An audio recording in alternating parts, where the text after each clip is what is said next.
Inquilab TV prime time news కి స్వాగతం.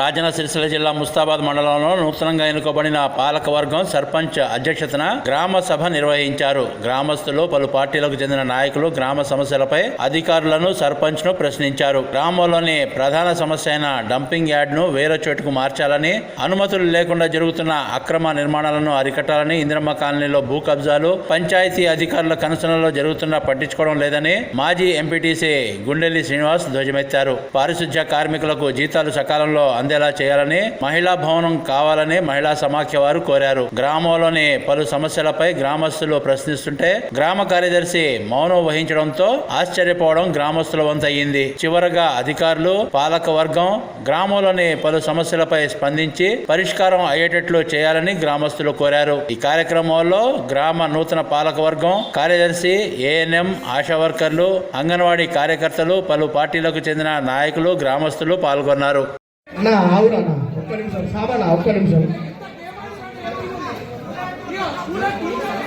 అన్నా స్కూల్లో పెట్టుకుందా కానీ నేను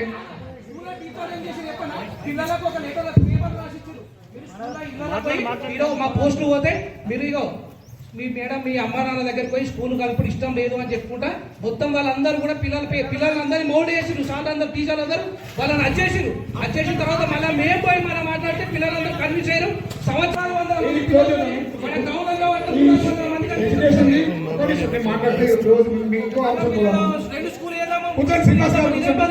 కూర్చోండి. ఒక మాట, టీచర్లు ఇక్కడ వాళ్ళు డ్రామాలు చేస్తారు. టీచర్లు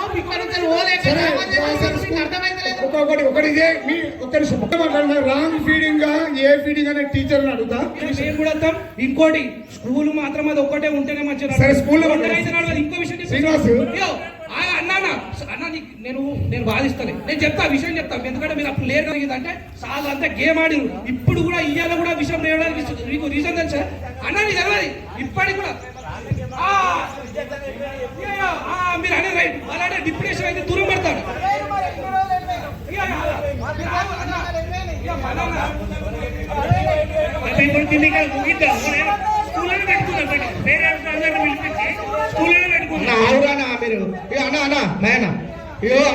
నేను చెప్పాను ఒక్క విషయం వినూరానా, మీరు టీచర్ల కోసం ఆలోచించకూరి, పిల్లల కోసం ఆలోచించకూడదు. అంతే నేను చెప్పేది ఒకటి.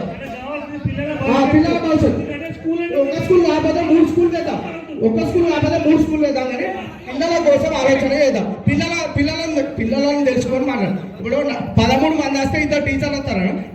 నేనేమంటున్నా అదే టీచర్లు ఇప్పుడు మార్చి స్కూల్ ఉంది, నవజ్యోతి స్కూల్ ఉంది, వాళ్ళు ఏం చేస్తారన్నా వాళ్ళ స్కూల్కి రావాలంటే 15-20 రోజులు కష్టపడి స్కూళ్ళకు, మా స్కూళ్ళకు మా స్కూల్లో మీరు కూడా తిరుగుతారు సార్. మీ అమ్మడం మేము కూడా తిరుగుతాం, మేము వాటే చూస్తాం.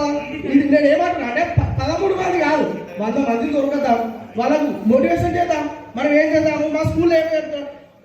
అట్లయితే 3 స్కూల్ వస్తాయి కావచ్చు, 4 స్కూల్ వస్తాయి కావచ్చు. పిల్లలు ఏంటి, టీచర్లు ఏం చేస్తారు సార్ కోసం ఆలోచన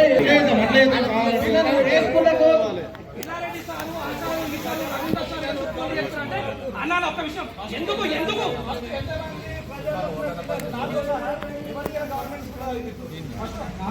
ఆ ప్రైవేట్ స్కూల్ బంద్ చేయరు మొదలు. ఆ ప్రైవేట్ స్కూల్ బంద్ చేస్తే తీర్మానం చేద్దాం, గ్రామ పంచాయతీ నుంచి తీర్మానం చేద్దాం. దానికి అందరం కట్టుబడి ఉండాలి. ప్రతి ఇంటికి తిరగాలి. మనం తిరిగి ప్రైవేట్ స్కూల్లో జాయిన్ చేయొచ్చు, లేకపోతే వాళ్ళకి రేషన్ కార్డు కడిగేస్తాం, వాళ్ళకి మీళ్ళు కడిగేస్తాం. దయచేసి స్కూల్ వేరే సమస్యలు మాట్లాడి మీ అందరూ తెలవాల్సిన విషయం, ఇక్కడ ఉన్న తెలవాల్సిన విషయం ఏంటంటే ఇంకో విషయం తెలవాల్సింది ఏంటంటే చెప్పండి.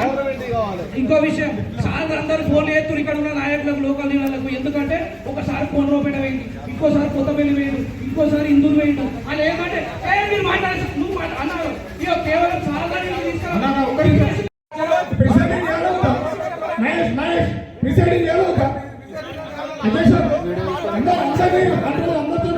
మీరు ఒకరి మాట్లాడతారు దయచేసి ఒకరి తర్వాత ఒకరు మాట్లాడాలి. ఒకరు మాట్లాడేటప్పుడు ఇంకొకరు మాట్లాడకూడదు. నువ్వు కంప్లీట్ అయ్యానా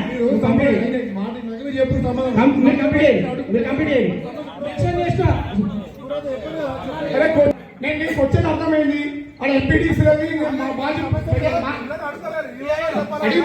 నేను బాధ్యత తీసుకుంటాను. నెక్స్ట్ నేను కాదు, నేనే తీసుకుంటాను. నోట్ చేసుకోమంటున్నా. అరే ఈ ఆన్సర్ జవాబు ఇవ్వాల్సింది నేను. ఈరోజు నేను చెప్పిస్తాను, బాధ్యత తీసుకుంటున్నా అని చెప్పిన. నేను బాధ్యత తీసుకుంటా అని చెప్పిన కూడా సమస్య కాదు.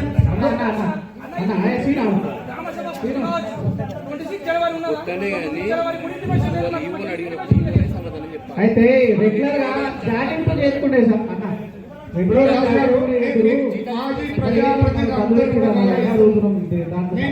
నేను పార్టీలకు అతీతంగా ఎన్నికల వరకే రాజకీయాలు.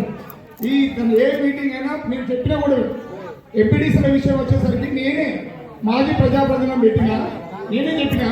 ఇంకోటి మీరు ఒక్కసారి అమ్మా అమ్మా మీరు అట్లా మాట్లాడు. గత 4 సంవత్సరాల నుంచి కూడా నడుస్తూనే ఉన్నది. జరుగుతుంది. ఎక్కడి నుంచే పోదాం, ఇప్పటి నుంచే పోదాం, ఇక్కడ నుంచే పోదాం. నిర్మాణం జరుగుతుందా లేదా నేను చూపెడతాను. ఇంద్రమ్మ కాలనీ మొత్తం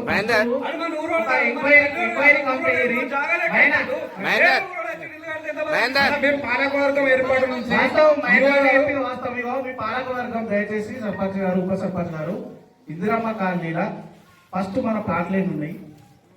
డబుల్ బెడ్రూమ్ కింద సాగించాం. దాని తర్వాత డబుల్ బెడ్రూమ్ వల్ల ఇల్లు తీసుకున్న వాళ్ళు కూడా మళ్ళీ ఫ్లాట్లలో ఉన్నాయి. అది మొత్తం ఎంక్వైరీ చేయండి దయచేసి. దాన్ని ఒక కమిటీ కమిటీ వేసి 5 రోజులు పిలిపించి కూడా రేకులు వేసింది. మొన్న రోజున ఒక 15-20 రోజుల క్రితం ఏమైందంటే వారిని రిక్వెస్ట్ చేస్తే వాళ్ళ భార్య చనిపోతే కూడా ఇక్కడ భోగమల్లి దగ్గర అరుగు మీద వేసుకున్న పరిస్థితి వచ్చింది. అయినా మనం స్పందించి వాళ్ళు రేకులు వేసుకునేందుకు ఒక 3 ఇచ్చినాం. గట్లాంటి వాళ్ళకు లేని వాళ్ళకు మనం సాయం చేస్తే వాళ్ళు మనల్ని ఇలా కాలం గుర్తుపెట్టుకుంటారు. దయచేసి మన పాలకవర్గం గ్రామ ప్రజలందరూ కూడా దీన్ని ఏకంగా అందరం ఒకటే దాన్ని జలాలు పట్టాల్సిన అవసరం ఉన్నది.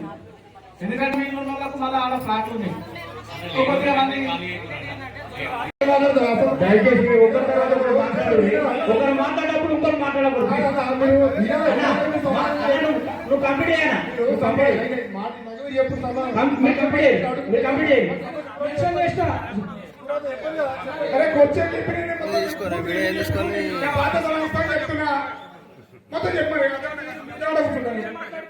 అదే ఒక్కొక్కరు అదే మాట్లాడుకుంటా.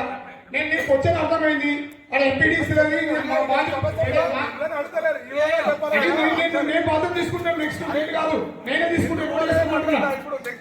ఈ ఆన్సర్ జవాబు ఇవ్వాల్సింది నేను. ఈరోజు నేను చెప్పిస్తాను, బాధ్యత తీసుకుంటున్నా అని చెప్పిన.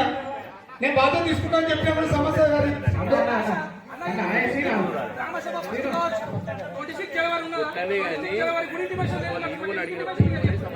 అయితే రెగ్యులర్ గా చాటింగ్ చేసుకుంటే సార్